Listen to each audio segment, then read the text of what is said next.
येत्या 12 तारखेला सोमवारी अहमदनगर शहरामध्ये संघर्ष योद्धा मनोज जरांगे पाटील यांची भव्य शांतता रॅली आयोजित करण्यात आली असून या रॅलीच्या आयोजनासाठी आपण पाहू शकता आता आयोजक या छत्रपती शिवाजी महाराज पुतळ्याजवळ जमले असून आता इथल्या शहरातली जी आयोजन आहे जी व्यवस्था आहे ते सगळं नियोजन करण्यासाठी मराठा समन्वयकाचे जे समन्वयक आहेत कार्यकर्ते आहेत ते सगळे आता इथे जमा झालेले आहेत। आपण त्यांच्याशी बातचीत करूया, नेमकं कसं आयोजन असणार आहे रॅलीचं, काय त्याचे पुढचे मार्ग असणार आहे, कसं असणार आहे ते।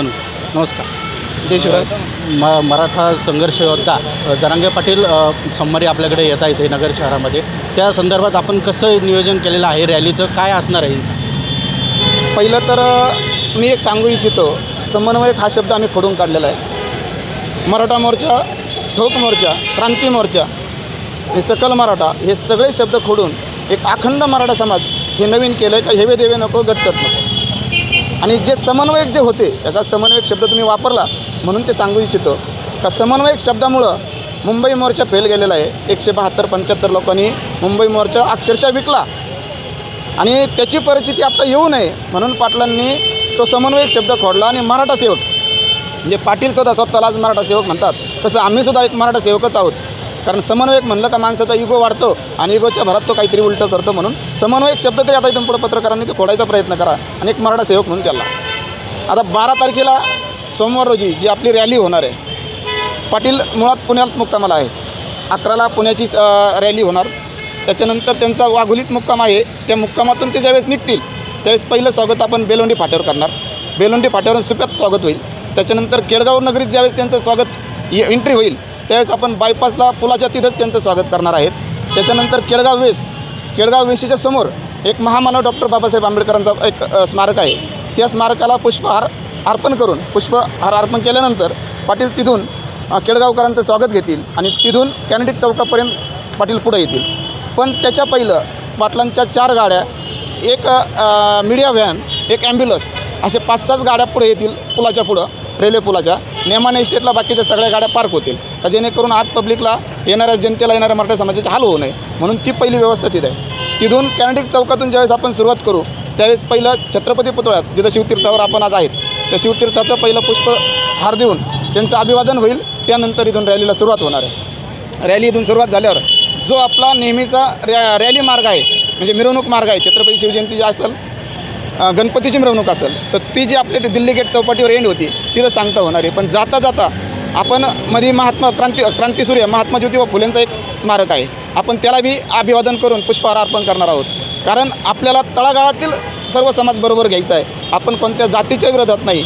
जे आज सर्वसामान्य गोरगरीब वंचित मराठ्यांची हाल होती म्हणून पाटील आज आरक्षण मागत आहेत आणि जे 10% आज सरकारने आरक्षण दिलं ते आरक्षण फसवं आहे, त्यामुळं पाटलांना पुन्हा एकदा ते रान पेटावं लागले आणि ओबीसीतूनच आरक्षण मागत आहे। हे गैरसमज बाकीच्यांनी काढून टाका का पाटलांनी ओबीसीतून आरक्षण मागितलं म्हणून EWS कॅन्सल झालं, तसं नाही आहे। मुळात त्यांनी 10% जे फसवं आरक्षण दिलं त्या फसव्या आरक्षणामुळे EWS कॅन्सल झालं आणि हेच ओरडतात का पाटलांनी आरक्षणाचं ओबीसीतून मागितलं म्हणून EWS गेलं।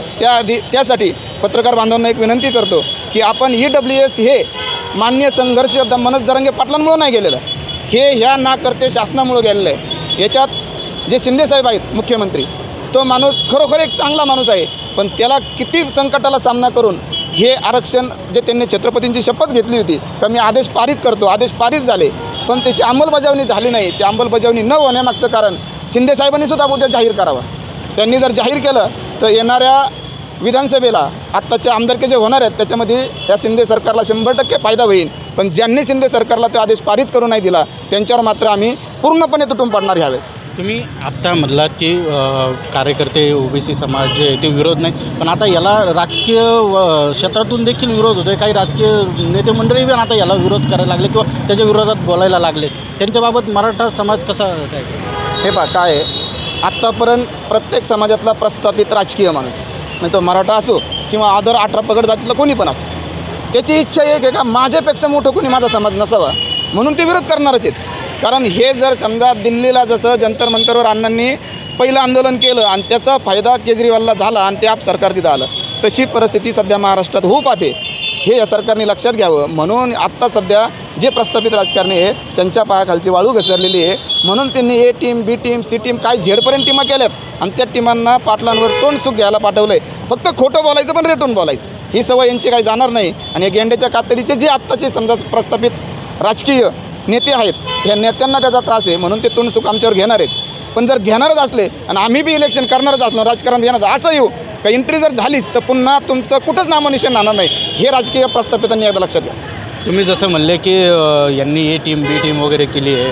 आता जरांगे पाटलांनी काही दिवसांपूर्वी आम्हीसुद्धा विधानसभा लढणार आहे असं सांगितलं होतं. त्या संदर्भात आपण नगर जिल्ह्यामध्ये काही उमेदवार उभे करणार आहोत का, काय कसं नियोजन केलं आहे? त्याची चाचपणी पण झालेली आहे. प्रत्येकाने आपल्या आपल्या फाईल पण बनवलेल्या आहेत का ज्यांनी मराठा समाजासाठी काय केलेलं आहे, मराठा समाजाला योगदान किती दिलं आहे. प्रत्येकाने प्रत्येक तालुक्यातून 4 ते 5, 6 असे उमेदवार तयारीत आहेत. असं गैरसमज कोणीच करून घ्यायचं नाही का यांच्याकडे उमेदवार भेटणार नाहीत. आमच्याकडे सगळे उमेदवार भेटणार आहेत. त्याच्यामुळं नगर जिल्ह्याची तर पूर्ण तयारी आहे. आणि 29 तारखेला पाटलांनी फक्त म्हणायचं आहे का तुम्ही तुमचे बायोडाटा माझ्याकडे द्या, कोणला उभा करायचं. पाटलांनी दगड बी दिला, पण आम्ही दगड तर नाही, मराठा समाज दगड नाही, मराठा समाज हा करता आहे. त्यांनी मी राज्यच केलेलं आहे आणि राज्य करताच माणूस हा मराठा समाजाचा कोणता नाही तो कोणता उमेदवार असणार. आपल्यासोबत काही मराठा सेवक देखील आहेत, आपण त्यांच्याशी सुद्धा बातचीत करूया. नेमकं कशासाठी ते आज आलेत, काय नियोजन असणार आहे, काय नियोजन असणार आज आपण इथं आलात, काय नाही? आज आम्ही या ठिकाणी 12 तारखेला जे शांतता रॅली होणार आहे त्या रॅलीच्या नियोजनासाठी सर्व संघटना, सर्व बांधव या ठिकाणी जमा झालेले आहेत. आणि जरांगे पाटील या ठिकाणी 12 तारखेला आल्यानंतर सर्व समाज या ठिकाणी एकत्रित येऊन मोठ्या प्रमाणात रॅली निघणार आहे. या रॅलीचं उद्दिष्ट असं आहे की जोपर्यंत मराठा समाजाला आरक्षण मिळत नाही तोपर्यंत हे रॅली चालूच राहणार आहे. आणि यापुढील काळामध्ये पण जर वेळ आली तर राजकारणामध्ये सुद्धा मराठा समाज किंवा जरांगे पाटील म्हणतील असं या पद्धतीने या ठिकाणी नियोजन होणार आहे. काका, गेल्या अनेक वर्षापासून मराठा समाजाच्या आरक्षणाचा वाद पेटत आलेला आहे. अनेक सरकारी गेले, सरकार झालं, पण अजून पण हा वाद मिटत नाही. काय नेमकं काय कारण असं झालं? राजकारते याच्या पाठीमागं आहेत. त्या राजकारत्यामुळं याच्यामध्ये राजकारणी जे लोक आहेत ते काय करतात, निवडणुकी आले का तोपर्यंत आरक्षणाचा विषय घेतात आणि निवडणुका झाल्या तर त्यानंतर आरक्षणाचा मुद्दा पाठीमागं टाकतात.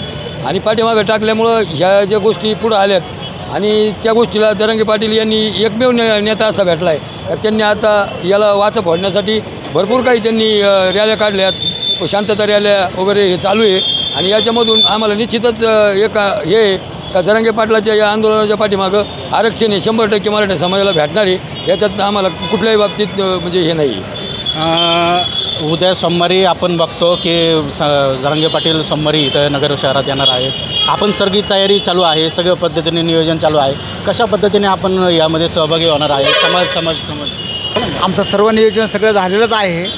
आणि उपासाचा दिवस आहे, सोमवार हा उपासाचा दिवस आहे आणि श्रावण महिना चालू आहे.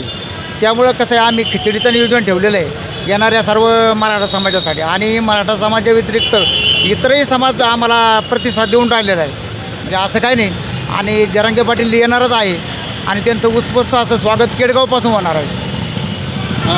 काही दिवसांपासून बघताय तुम्ही राजकीय नेते झालं हे आरोप करतायत किंवा आता यावर वेगळी भूमिका मांडायला त्यांनी चालू केलेलं आहे. त्याकडे तुम्ही एक समाजाचे हे म्हणून काय पाहता? समाज नाही, कुणी कसा जरी आरोप केला तर आमचा नेता हा फुटणारा नाही, सर्वात महत्त्वाचं. नाही तर काय होतं, काही नेते लगेच फुटतात, पण आम्ही जरांगे पाटलाला कसं आहे दैवत मानलेलं आहे, आम्ही देव समजतो सगळ्यांसमोर. आणि त्याच्यामुळं अखंड मराठा समाज हा त्यांच्या पाठीशी उभा राहिलेला आहे. आणि आपल्या नगर जिल्ह्यात 13 तालुके, 13 तालुक्यातून कमीत कमी 50,000 पब्लिक येणार आहे. असे जवळजवळ 7 ते 8 लाख पब्लिक नगर शहरामध्ये येणार आहे. म्हणजे सर्व रस्ते जाम होणार आहेत. तर त्याच्या सर्व परमिशन वगैरे आम्ही सगळ्या पूर्ण केलेल्या आहे. आपण यांच्याकडून जाणून घेतलं की किमान सोमवारी 7 ते 8 लाख जनता ही नगरच्या रस्त्यावर उतरणार आहे. कॅमेरामन प्रवीणसह गिरीश रासकर, नवराष्ट्र.